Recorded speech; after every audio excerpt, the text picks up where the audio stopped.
Quand j'ai commencé mes études, je ne savais vraiment pas cuisiner, mais du tout. Quand j'étais plus jeune au collège et que ma mère et moi on vivait seuls et qu'elle devait aller à la gym le soir, ce qu'elle faisait c'est qu'elle préparait un peu le truc et puis moi je devais finir. En gros elle faisait la sauce des pâtes, la bolognaise, et moi je devais faire les pâtes. Donc on avait des plaques de gaz chez mes parents pour préciser. Et déjà ça a montré que je partais de vraiment très très loin. Par exemple la première fois, apparemment, les instructions n'étaient pas claires pour moi. Et du coup la première fois, j'ai confondu baisser le feu et éteindre le feu. Donc du coup les pâtes elles ont pas très très bien cuit, effectivement.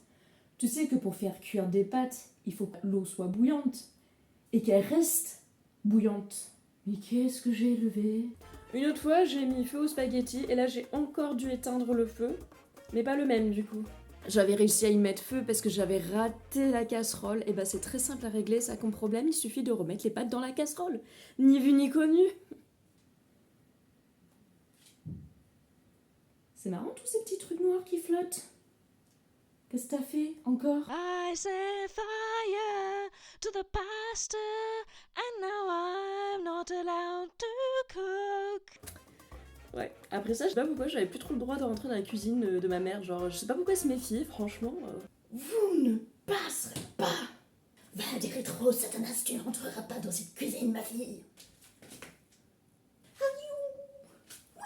Ensuite, quand les proches de ma famille ont su que je partais faire des études et que je n'allais plus pouvoir me nourrir de la belle cuisine fantastique de ma mère, ils m'ont offert plein de cadeaux.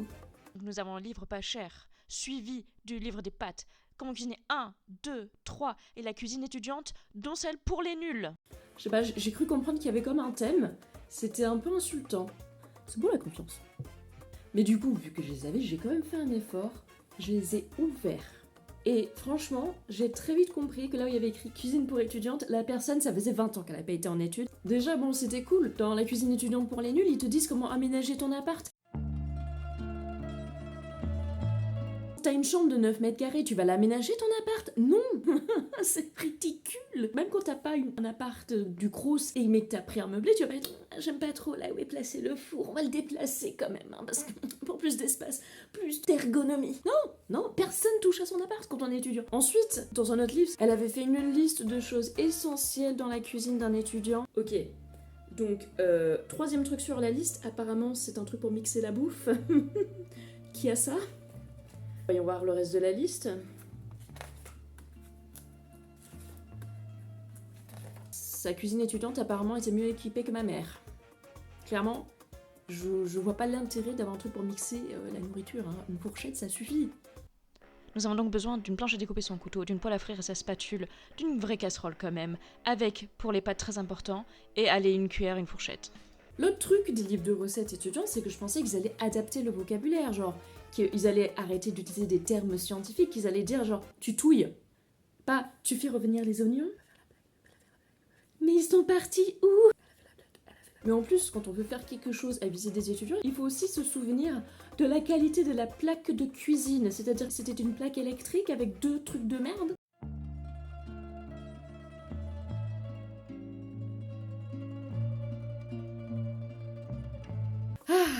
La joie de ces plaques étudiantes. Que de bons souvenirs. Qui mettait 400 ans à chauffer. La technique, quand je cuisinais, c'est que je rentrais chez moi, je les allumais, allais faire autre chose, et puis 1 heure plus tard, je pouvais cuisiner. Hein.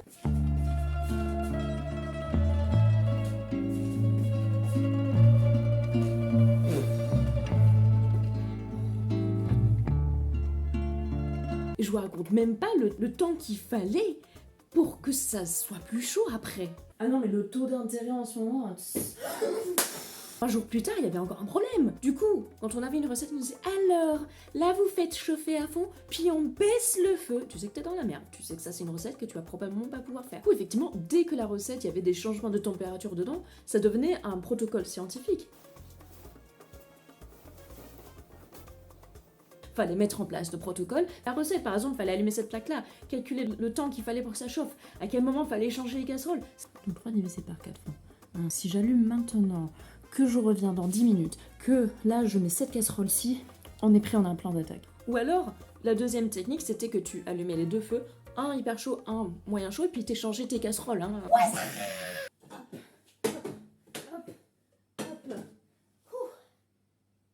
Puis il fallait faire une conclusion.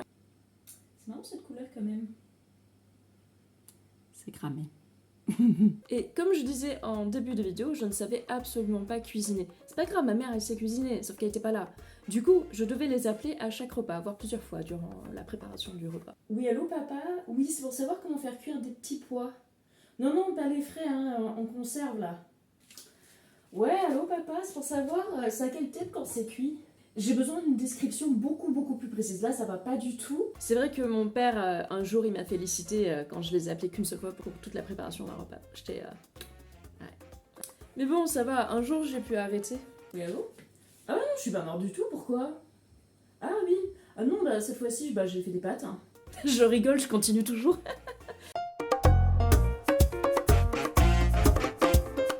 Ouais, allô papa? Ouais, t'as vu mon mail? Eh, t'as vu, les patates, elles sont pas complètement cramées. Elles sont encore un peu jaunes là au centre. Ouais, franchement, je suis hyper fière de moi.